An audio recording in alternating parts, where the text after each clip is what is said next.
On the agenda tonight, we're going to be taking a look at Mahalia Jackson, and she's going to be singing How I Got Over.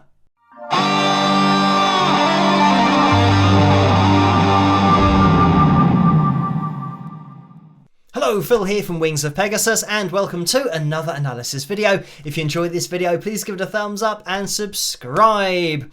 So we're going to be jumping straight into this one, and it's not a long performance. I might jump into it, I might not. Link is going to be in the description below if you want to listen to it multiple times.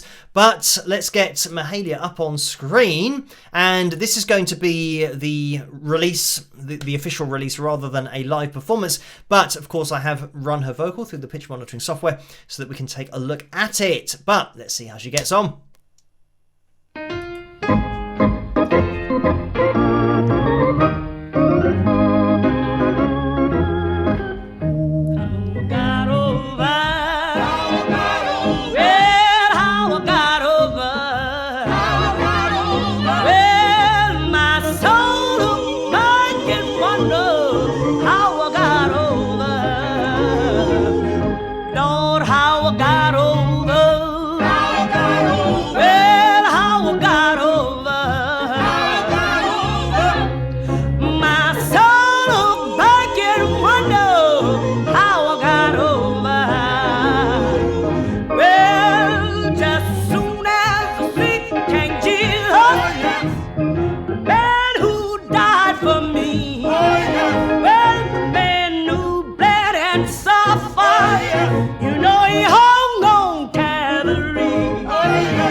And there we have it.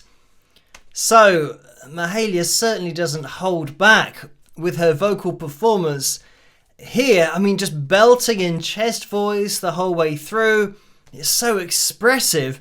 And I mean, what I loved about the start of this song is with the organ, there's a bum note in there, but they've just left it in and just reminded me of going to church, and they're pretty much every single time there would be somebody playing the organ that you couldn't necessarily see, but they were obviously reading the sheet music. And it's something that I've never understood, why if you're just playing the same things over and over again, how you can't remember just how it goes.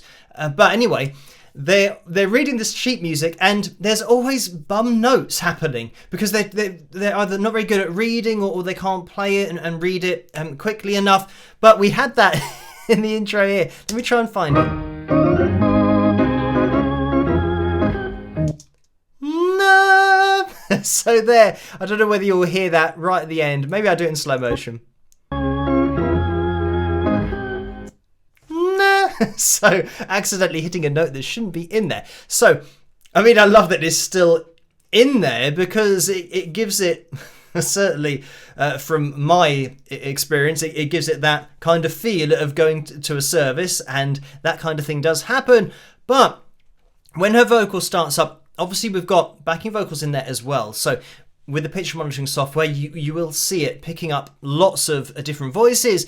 But as soon as she starts, what you'll notice throughout this whole performance is the way that Mahalia gets this expression in her voice, because obviously she's got the freedom to go where she wants to with it, but having this bluesy sound, and obviously singing gospel, and I mean, it was really important to her religion, and throughout her career it was something that she never swayed from, even potentially being offered a lot of money to sing other kinds of songs that maybe didn't align with her beliefs. So she just stuck to what she wanted to do, what she believed in. But the way that it's always got this bluesy sound to it, and even here, let's play on.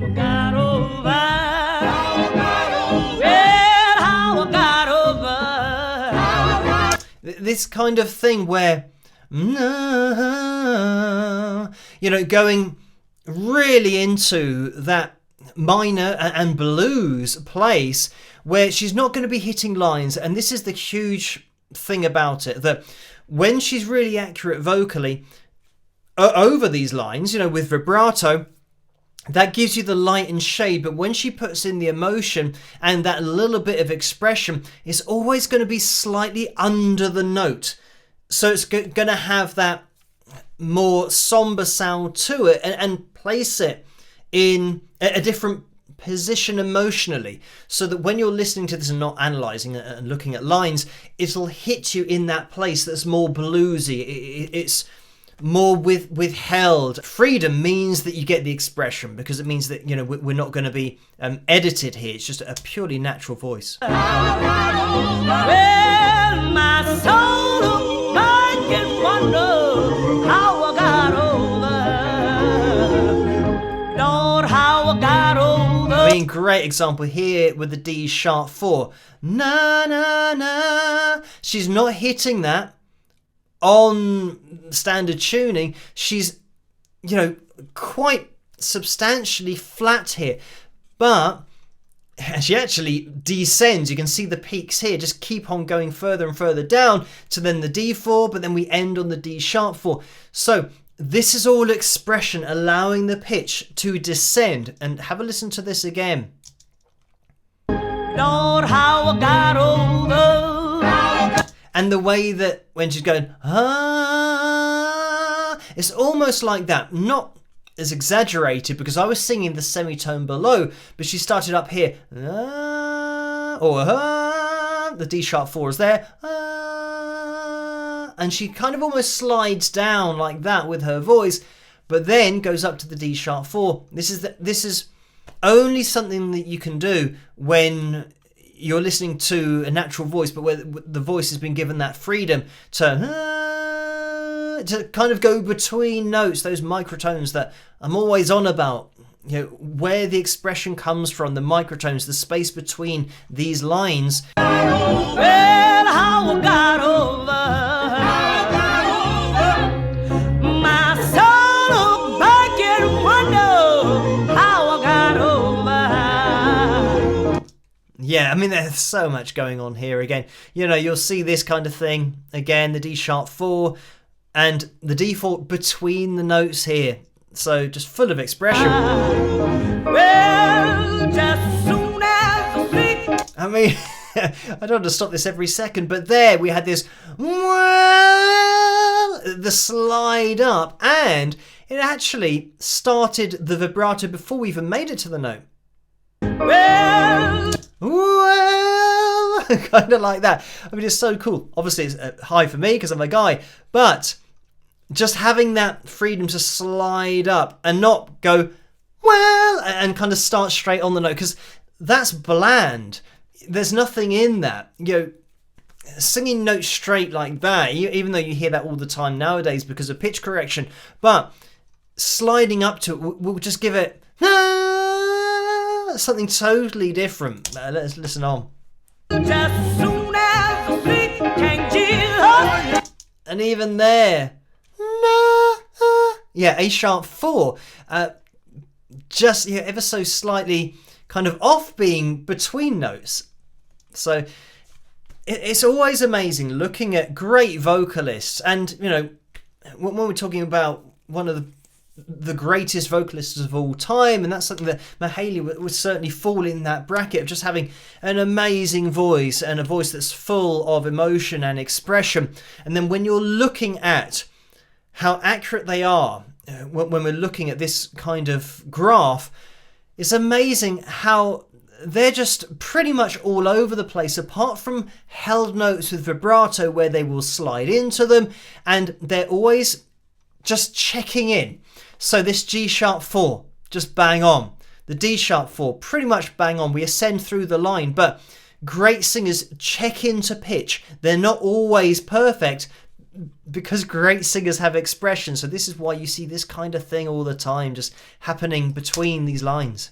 Man who died for me. Well, man, no. And just to talk about quickly the style and the way that Mahalia, with her vocal ability, because she's got range and she can belt and she can hit notes, you know, considering this is a B4 that we slide up to, and if we're going further down, let me just have a little look down here.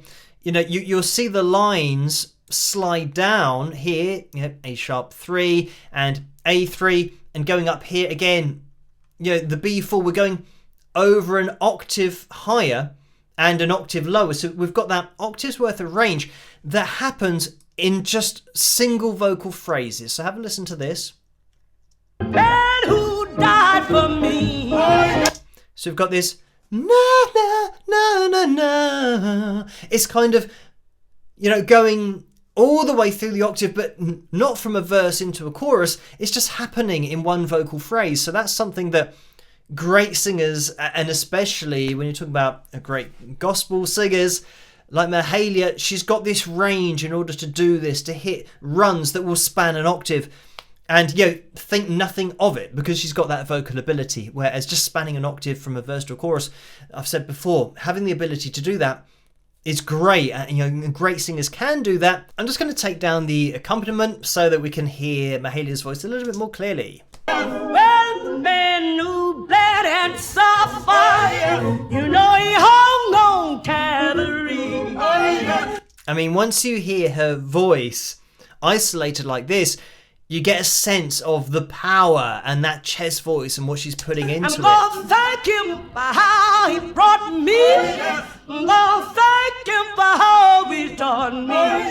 Oh, thank him for how he kept me. I'm gonna thank him cause he never left me. I'm gonna thank him for heartfelt religion. I'm gonna thank him, child, for a vision. I'm gonna sing hallelujah, oh, shout, trouble over. I'm gonna thank him for all he's done for me. Well, I'm gonna wear a dyed garment in the New Jerusalem. I mean, listening to a voice like this, but being able to see it on screen, you really get an appreciation of what it is to have a great voice and the different elements that make up a great singer.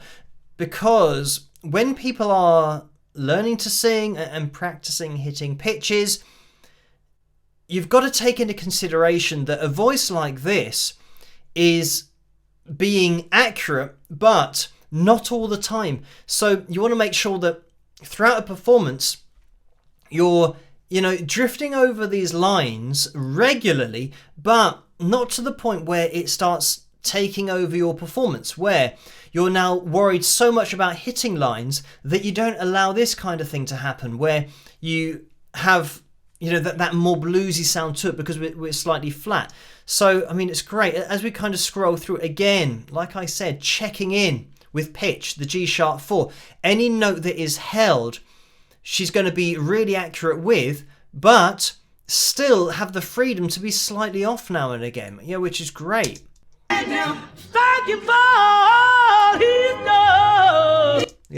again, look at here, we have just below the C5, between notes, just sharp of the B4, and this is all the same note. This is what it registered as to the ear.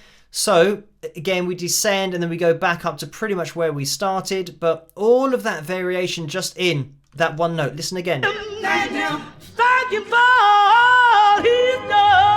So it's like na na na na na. It's kind of going up to there, and this is super high stuff. It's like a B4. But when we look at it on screen, you can see how much that note actually moves, even though you're not aware of it because of the way that it's being sung.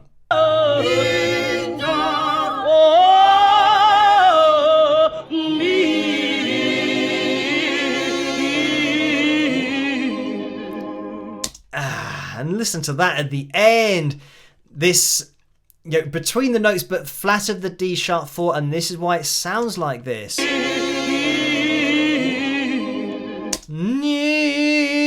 It's not really anywhere. It's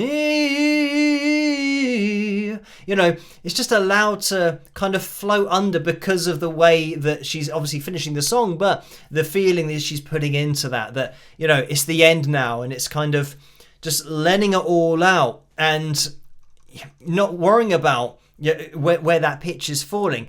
But it's still, the important thing is it still registers to our ear as a D sharp 4. Not that we know the note in terms of being able to hear it and then saying, oh yeah, that's a D sharp 4.